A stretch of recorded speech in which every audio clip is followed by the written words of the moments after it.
After last year's misfire with Spider-Man Friend or Foe, Activision went back to the drawing board in hopes of reviving the web-slinging franchise. With no new films to draw material from, the gurus at Marvel devised a new concept and turned to a new development studio. The result is Web of Shadows, a sandbox action-adventure that allows players to take Spider-Man down the path of righteousness or be consumed by darkness. But is this web tangled? You won't regret this, I swear.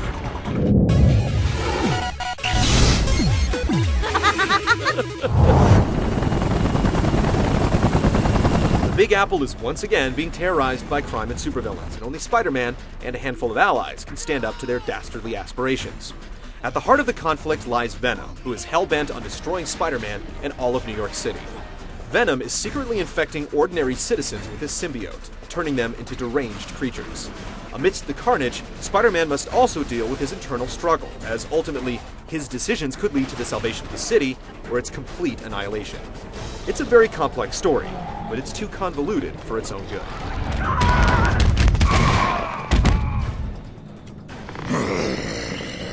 There are just too many heroes and villains to follow. The main plot fails to develop until near the end of the game, and the earlier portions are little more than filler. The narrative is poorly developed, and it's almost like they tried to squeeze too much into too little time. Once the main story unfolds, it's rather intriguing choosing which moral path to take, but it takes far too long to get there. Freeze! Back away from those people now, mister! Hey! These lunatics attacked me! They're obviously not normal human beings!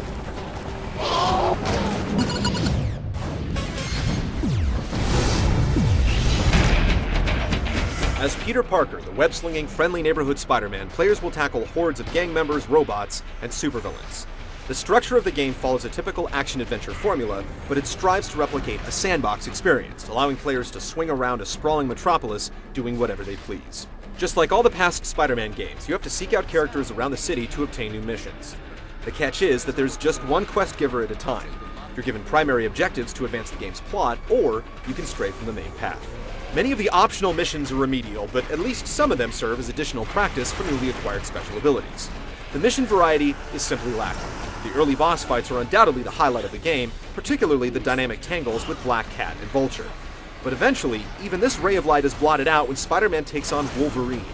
The two slug it out only for the clawed mutant to begin asking random Marvel trivia.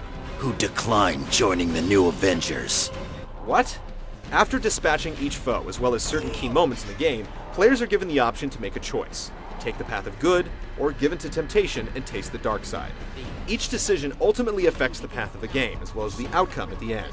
Web of Shadows tries to pull off a decent sandbox experience, but with repetitive missions and limited ways to progress through the main storyline, the only freedom you're really given is with the choice of being good or bad after each confrontation.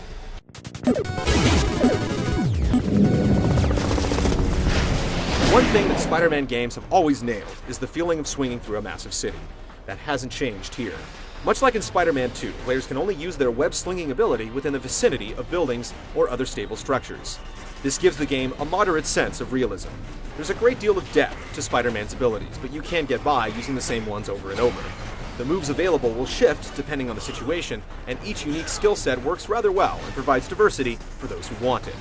You can also change between the standard Spider-Man suit and the Dark suit, which grants Spider-Man more strength, allowing him to hurl vehicles and deal more devastating blows. The standard suit allows for more agility and refined fighting. Each suit's abilities can be improved using a skill tree, and you'll need to master both in order to advance. Most fights are finished with button mashing, but some aerial sequences require a bit more skill and strategy. Tackling multiple enemies is a problem because toggling through them with the lock-on mechanic can be a chore.